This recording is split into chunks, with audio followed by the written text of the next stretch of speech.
Hello বন্ধুরা, আগামীকাল নবরাত্রি। দেখো বাজার লেগে গেছে, পেছনে একটা দোকান আছে আর আমি যাচ্ছি এখন বাজার করতে। তো একটু মেয়ের অপেক্ষা করছি, আসলেই আমরা আগের দিকে যাব। চলে আসলাম বাজারে। মেয়েকে ফোন করে মানা করলো যে আসবে না। দেখো এখন বাজে রাত 10টার ওপরে বেজে গেছে আর বাজারে এখনো বেশ ভালোই ভিড় আছে। দেখো এদিকে হাজব্যান্ড মশাই ফল কিনছে কালকের জন্য। এইদিকে আগের দিকে দেখো আরও বেশ সুন্দর সুন্দর দোকানগুলো সব সাজানো আছে, সব মায়ের পুজোর জিনিস। দেখো বোঝা যাচ্ছে যে এত রাতে মার্কেটে এসেছি। আমাদের এখানে এরকমই থাকে সব সময়, রাত 11টা 12টা পর্যন্ত মার্কেট ঠিক এরকমভাবেই থাকে।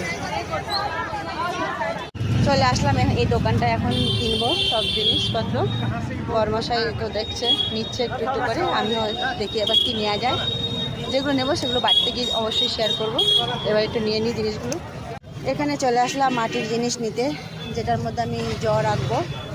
এই যে এখান থেকে একটা নিয়ে নিয়েছি, আঙ্কেল এখন দেবে আমাকে মাটি ভরে। আর নেব একটা মাটির প্রদীপ।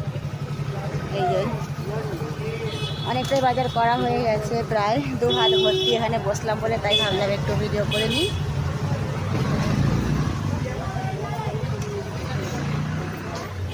বাকি যেটা সেটা পরে তোমাদের সাথে শেয়ার করব। তাহলে তো বন্ধুরা, এখন আমি এখানে নিচেই বসে আছি। তাহলে এই ভিডিওটা আমি এখানেই শেষ করছি। বাকিটা ঘরে গিয়ে যেটা জিনিস কিনেছি সেটা তোমাদের সাথে অবশ্যই শেয়ার করবো। বাই বাই, ধন্যবাদ।